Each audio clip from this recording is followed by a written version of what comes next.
Olá, muito boa noite a você. Eu sou Adalberto Piotto e seja bem-vindo ao Cenário Econômico pela TV Brasil, com emissoras públicas de todo o país.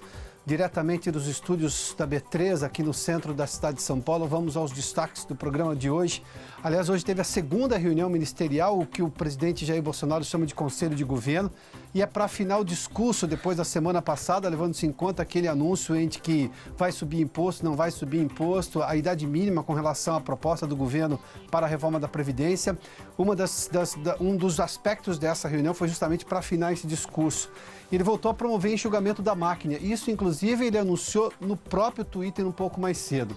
Produção de veículos fechou 2018 com alta. Os dados foram divulgados hoje pela Anfavea, exatamente a associação que representa as montadoras no Brasil. Detalhe, sabe o que conseguiu manter essa produção em alta? O mercado interno. A gente falava de exportações no ano passado, mas foi exatamente o mercado interno que teve um crescimento muito importante no ano passado. Um terço dos brasileiros diz que economizou para pagar as contas agora do começo do ano de janeiro. Mas pouco menos de 10% diz que só com salário não daria para pagar não, portanto teve que fazer economia mesmo.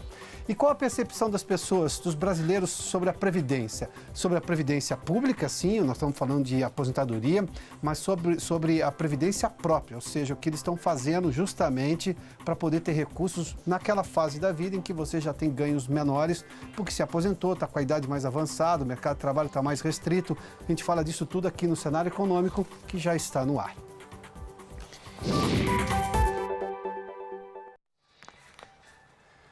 O governo fez hoje a segunda reunião ministerial em Brasília, mas não houve nenhum grande anúncio logo depois da reunião. O Conselho de Governo, como o próprio presidente Jair Bolsonaro chamou a reunião semanal com seus auxiliares de primeiro escalão, teve a participação de todos os ministros e do vice-presidente Hamilton Mourão. Como havia anunciado mais cedo, a reunião serviu para afinar o discurso do governo e discutir as propostas dos ministros para que o governo faça anúncio de medidas que rapidamente tenham efeito na economia e mostrem o comprometimento da gestão com a diminuição da máquina, ou seja, dos gastos públicos. Detalhe nisso tudo é que o próprio governo está empenhado em mostrar medidas, em confeccionar medidas, em poder apresentar medidas nesses primeiros 100 dias do governo. É grande preocupação do governo porque é sempre uma marca que todo governo é submetido. O que foi o determinado governo nos primeiros 100 dias.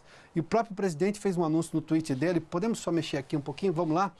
Um pouco mais cedo, em menos de 2 semanas de governo, na verdade a posse foi na terça-feira da semana passada, hoje completou uma semana, mais uma reunião para ouvir cada um dos ministros sobre os planos, propostas de enxugamento das pastas e medidas de rápida implementação. Nosso país não pode mais esperar. Logo, novidades na linha que o brasileiro sempre exigiu. Bom dia. Isso foi publicado de madrugada na conta do presidente no Twitter. É o que disse aqui o presidente da República. Então, a grande preocupação do governo é justamente esses 100 primeiros dias de governo. A reforma da Previdência, o ministro Paulo Guedes fez menção disso na semana passada, nós trouxemos aqui, é o principal objetivo do governo no Congresso, mas há uma série de medidas chamadas de infraconstitucionais, aquelas que não dependem do Congresso, ou que dependem de maioria simples no Congresso, e outras que nem dependem do Congresso para reduzir, por exemplo, burocracia. Uma decisão sobre a Receita Federal com relação a impostos ou documentos para serem apresentados para abrir uma empresa, por exemplo, o governo depende só dele, é uma decisão executiva, uma decisão do executivo. Algumas coisas são feitas por decreto, ou seja, basta o presidente tomar a decisão e assinar, porque não precisam passar pelo Congresso. Regulamentação de lei, por exemplo, a lei já está aprovada, a regulamentação é feita posteriormente pelo executivo. Esse tipo de medida é que tudo indica o presidente está tomando agora nessas reuniões com os ministros. E claro, propostas de menor gasto público, de enxugamento da máquina, porque o presidente disse que a gestão dele tem de ser reconhecida lá na frente como a gestão que não aumentou impostos. Para não aumentar impostos tem que gastar menos e tem que gastar com maior eficiência. O que se supõe deve ter sido esse o grande tema de discussão com os ministros, tanto na primeira reunião quanto na segunda reunião. Bom, hoje também o presidente da Petrobras, Roberto Castello Branco, disse que a estatal precisa ser forte, não gigante. fazendo referência aos 98% que ela detém do refino do petróleo no Brasil, esse monopólio da Petrobras nesta área. Ele também criticou quem reclama do fato do país ser hoje, contra o fato de o país ser hoje um grande produtor e exportador de commodities. Acompanhe. A prioridade é fazer crescer a produção de petróleo. O Brasil é um país muito rico em recursos naturais e tem um potencial imenso para explorar, especialmente na mineração e no petróleo. Infelizmente, nós parecemos um pouco envergonhados por ser produtores de commodities. A Austrália, que é um país que tem 5 vezes o PIB per capita do Brasil, é muito orgulhosa da exploração de recursos naturais. A Austrália, assim como o Brasil, é uma fortaleza global de riqueza natural. Então, vamos explorar nossas riquezas naturais com eficiência, respeitando o meio ambiente, respeitando o direito das pessoas e a lei, e vamos construir muito valor para o Brasil.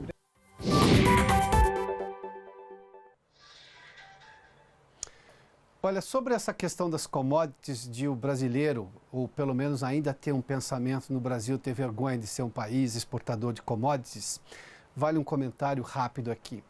Essa questão de ter vergonha do Brasil ser exportador de commodities, ou de o Brasil ser um país de commodities, portanto ser subdesenvolvido economicamente, é um discurso que tinha muito nos anos 80, mas se referia sobretudo ao começo do século XX, final do século XIX, quando aí sim o Brasil era meramente um exportador de commodities primárias, ou seja, café, açúcar, depois os recursos minerais gigantescos que nós temos com minério de ferro, petróleo. Agora, a Petrobras, por exemplo, exporta petróleo, até porque o tipo de petróleo que se tem aqui no Brasil, o parque de refino do petróleo brasileiro não é capaz de refinar esse tipo de petróleo, é um petróleo mais pesado. Então ela exporta um petróleo pesado e importa um petróleo mais fino para poder fazer o refino aqui e refinar, evidentemente, em gasolina, em óleo diesel e por aí vai. Mas o problema não está justamente em você ser um grande produtor e exportador de commodities. Um país do gigantismo brasileiro, com a capacidade que o Brasil tem, tanto naturalmente, ou seja, porque a natureza nos proveu aí de recursos minerais imensos. E aí, obviamente, a gente não vai consumir todo o petróleo que nós produzimos aqui, o tipo de petróleo que nós temos aqui, todo o minério de ferro que nós temos aqui, a gente também não vai conseguir. Então é natural que nós exportemos commodities como minério de ferro e petróleo. Como também é absolutamente natural, dado o grande talento brasileiro que foi conseguir fazer uma fronteira agrícola gigantesca no centro-oeste, com produção de carne e produção, por exemplo, de soja, a gente não vai consumir toda a soja que nós produzimos aqui. É natural que exportemos isso. Em contrapartida, o que é importante é aplicar recursos e ter capacidade de também desenvolver indústrias de alto valor agregado, ou seja, indústrias transformadoras de alto valor agregado. Mas isso nós também temos feito nos últimos anos, nas últimas décadas, inclusive. E claro, mais investimento em pesquisa, mais investimento em pesquisa universitária de ponta, não o que boa parte das universidades brasileiras se acomodou em fazer, que é simplesmente transmitir conhecimento, é apoiar a pesquisa. E nós temos grandes universidades que fazem grandes pesquisas. Uma coisa não anula a outra. Não dá um país do gigantismo do Brasil deixar de exportar commodities. Os Estados Unidos, por exemplo, exportam soja. Aliás, fecharam isso num acordo com a China recentemente, dentro desse acordo para terminar a guerra comercial entre os Estados Unidos e a China. E é soja transgênica, coisa que os chineses não queriam comprar. Ou seja, é uma commodity também. A verdade é que os Estados Unidos também exportam muita tecnologia, muito produto de alto valor agregado. Ou seja, se você juntar as commodities brasileiras que nós já temos, mais valor agregado, sem contar que a produção agrícola brasileira é de alto valor agregado também. Nós temos, pode ser uma commodity no final, mas é uma commodity desenvolvida com muita tecnologia, por exemplo, soja no Centro-Oeste, que era um sonho há 50 anos, hoje é uma realidade. Isso foi fruto de muita pesquisa lá do governo militar, porque queria justamente expandir a área produtiva brasileira. Então não há por que ter vergonha de ser um país exportador de commodities. Aliás, faz bem o presidente da Petrobras mencionar. Nós precisamos ter, claro, mais investimento em tecnologia para fazer indústrias de transformação da indústria 4.0, por exemplo, que é de alta tecnologia. Bom, vamos seguir aqui com a Flávia Grossi, porque ela tem informações justamente sobre a Petrobras também. A gente vai ter o preço da gasolina, o menor na refinaria dos últimos 14 meses. Flávia, bem-vinda, boa noite. Obrigada, Pioto. Boa noite para você, boa noite para todos. É isso mesmo, olha, a redução no preço da gasolina nas refinarias será de 1,38%. O anúncio foi feito hoje pela Petrobras e passa a valer a partir de amanhã. O litro do combustível será comercializado a R$ 1,43, 2 centavos a menos do que o que é praticado hoje. É o menor patamar desde outubro de 2017. O preço do diesel, no entanto, não vai sofrer variação e segue a R$ 1,85. O mesmo valor comercializado desde o início do ano. Essa é a terceira queda consecutiva no preço da gasolina. Um dos motivos da decisão é a desvalorização do dólar frente ao real. Só neste ano, a moeda americana já caiu 3,65%. Outra explicação é o mercado internacional do petróleo, que também vem apresentando quedas recentemente. A gente lembra que o atual presidente da Petrobras, Roberto Castelo Branco, que tomou posse na semana passada, vai manter a atual política de preços da estatal, que acompanha aí as cotações internacionais e a variação do dólar. O consumidor precisa torcer agora para que esse reajuste para baixo seja repassado também para as bombas, né, Pioto? Voltamos com você.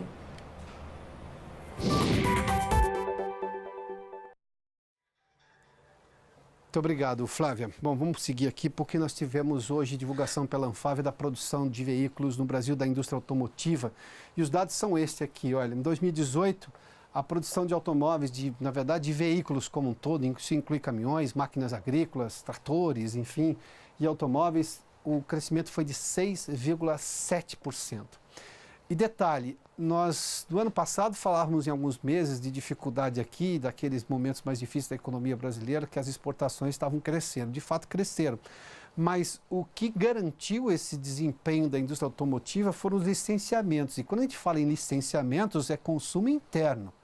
14,6% de aumento em relação a 2017. As exportações, em relação a 2017, chegaram até a cair no ano passado, 17,9%. Só um detalhe aqui, máquinas agrícolas cresceu 23,8%, o que demonstra claramente. Aliás, eu estava lendo agora numa mensagem que me enviaram aqui, que me enviou um espectador, ele disse assim, ainda bem que nós somos um grande exportador de commodities, o mundo nos inveja por isso. Claro, nós temos capacidade de produzir recursos naturais, é natural que isso seja motivo de orgulho. Bom, vamos lá. Então, a gente vê máquinas agrícolas, tivemos produção importante no ano passado, aliás, tivemos exportação de carne e soja, recordes no ano passado.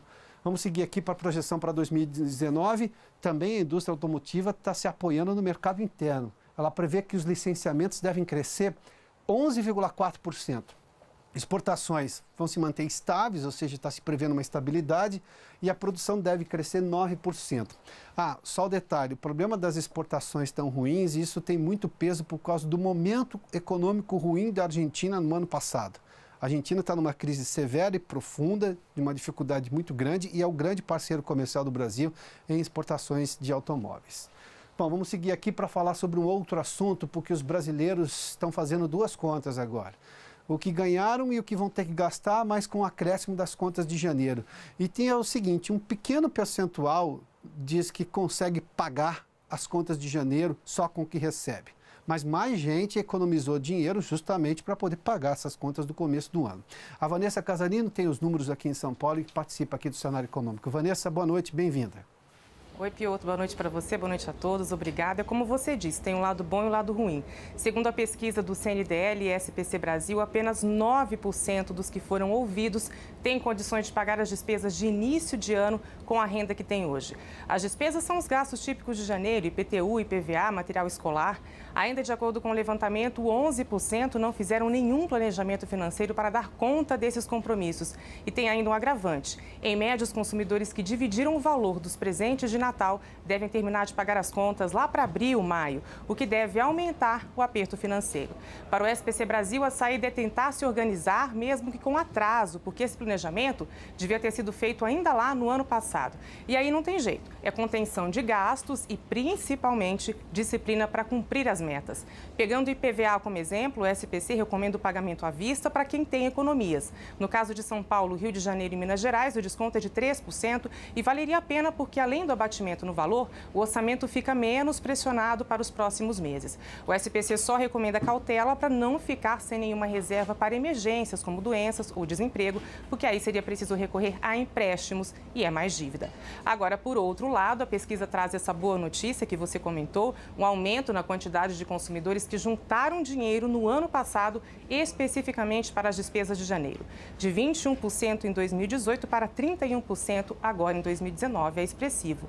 31% também disseram que guardaram parte do 13º salário para dar conta desses compromissos e 24% abriram mão de compras no Natal. Já 19% fizeram algum bico ou trabalho extra para aumentar a renda e começar o ano tranquilo, Pioto.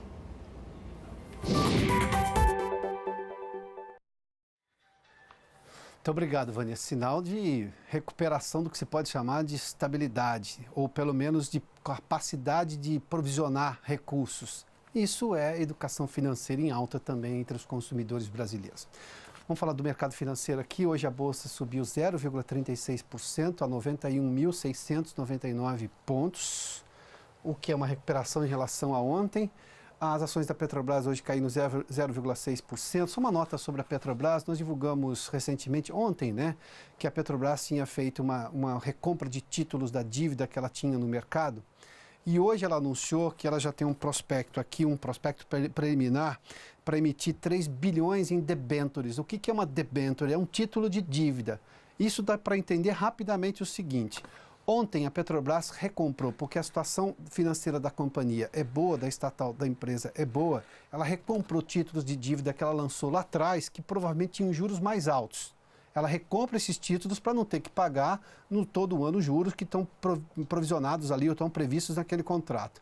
E hoje ela está lançando debêntures de 3 bilhões, ela vai anunciar essas debêntures, já anunciou na verdade e deve emitir esses títulos, provavelmente com juros mais baratos. Ou seja, ela está comprando uma dívida cara que ela tinha e está vendendo uma dívida mais barata. Olha, um título com juros mais baixos. Isso por quê? Porque a empresa lá atrás estava numa situação ruim, e ela teve que emitir títulos com juros mais altos. Ou seja, o prêmio para quem investisse naqueles títulos tinha que valer a pena. Hoje, como a empresa está mais saudável, está numa situação melhor e tem, obviamente, uma perspectiva muito boa de crescimento do país, ela fornece petróleo, e se ela fornece petróleo, ela vai ter ganhos, ela emite títulos de dívida com juros menores, porque a garantia de pagamento da Petrobras hoje é mais alta do que era no passado. Ou seja, é uma conta muito simples.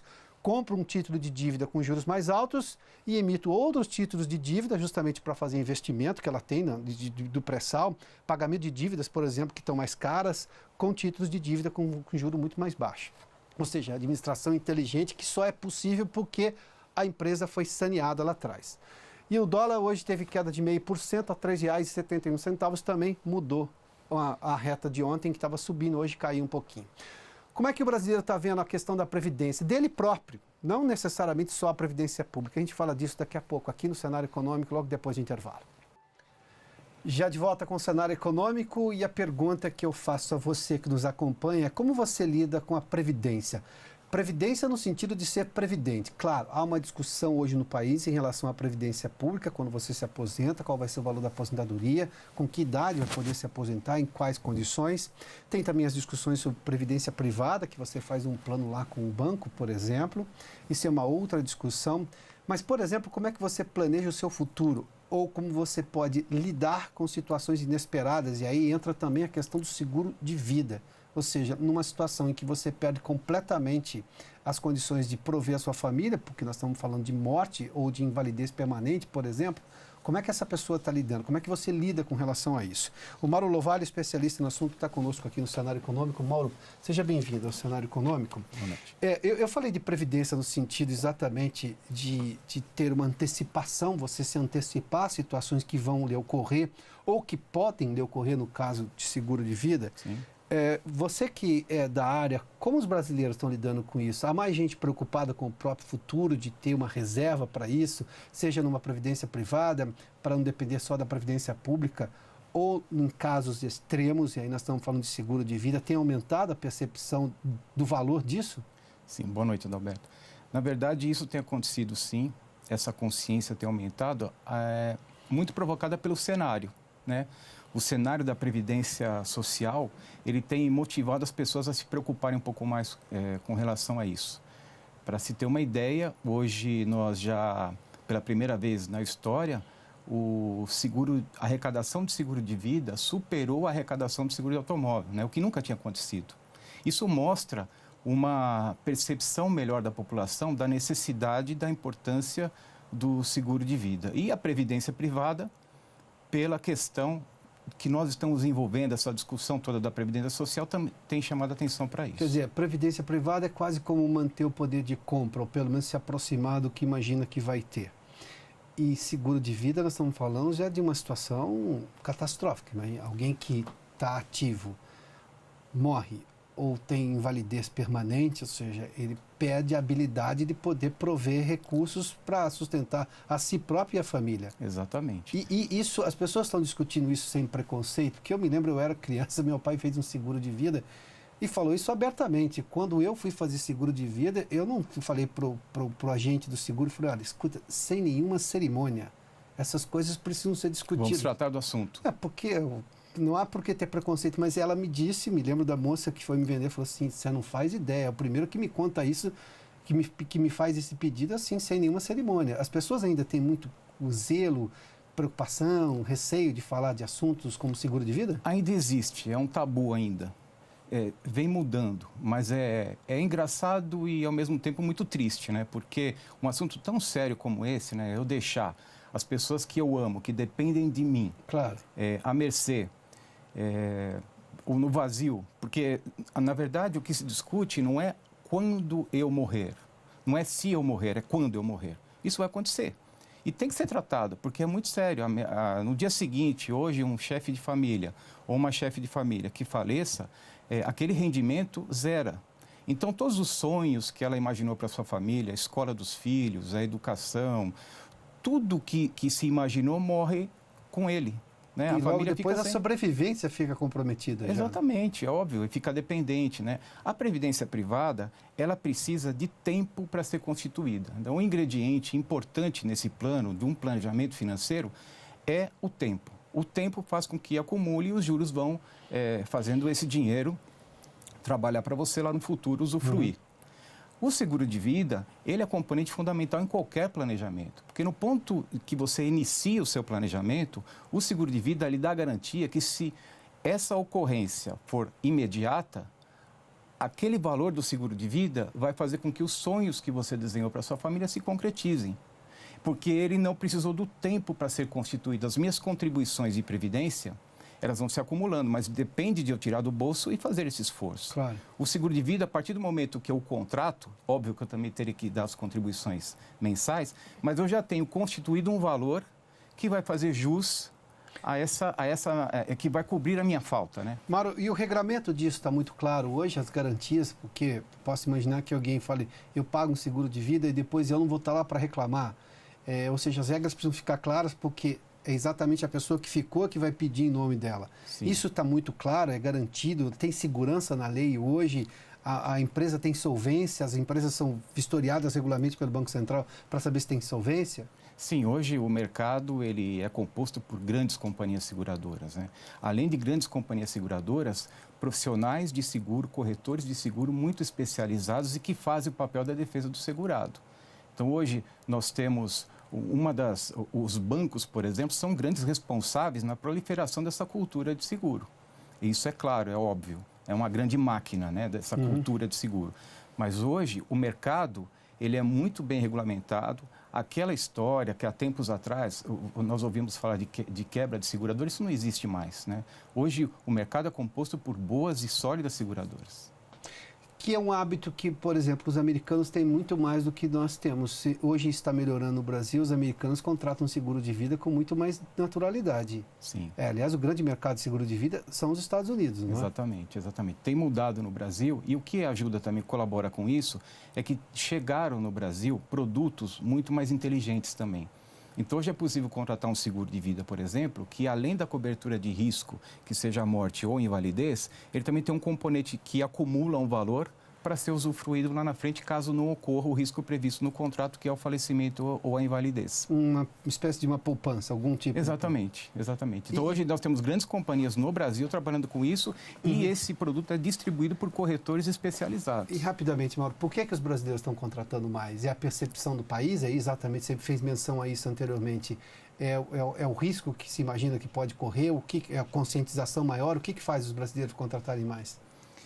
A previdência privada, a questão acho que fundamental é a crise da nossa previdência, né? Essa déficit de 202 bilhões, isso provoca. E o seguro em si? O seguro de vida eu acho que é a conscientização. E aí que eu volto a falar dos bancos, da importância dos bancos nisso, né? Embora hoje nós tenhamos grandes produtos fora do sistema bancário, mas os bancos foram muito responsáveis pelo aculturamento do seguro no Brasil. Das pessoas compreenderem justamente isso. Exatamente. Que, obviamente, nós estamos falando de situações... E a profissionalização dos corretores também. Esses corretores consultores, né, que chegam na frente do segurado e têm a capacidade de mostrar quanto vale a vida dele, teoricamente. Quer dizer, muita gente diz, é difícil de eu calcular quanto vale a minha vida, mas ele senta na frente do cliente e começa a mostrar o que é que as pessoas dependem dele. Essa máquina que ele é de fazer recurso, de gerar dinheiro para sua família, se deixar de funcionar, o que fica faltando? Então, o consultor ajuda o cliente a construir esse valor e saber se amanhã ou no dia que acontecer, a família dele estará garantida por aquele valor que ele teria obrigação de colocar. Mauro, obrigado pela gentileza da entrevista. Eu que lhe agradeço, muito obrigado, parabéns pelo programa. Muito obrigado mais uma vez. O Cenário Econômico termina aqui. Obrigado pela sua companhia, pela audiência. Boa noite a você. Até amanhã.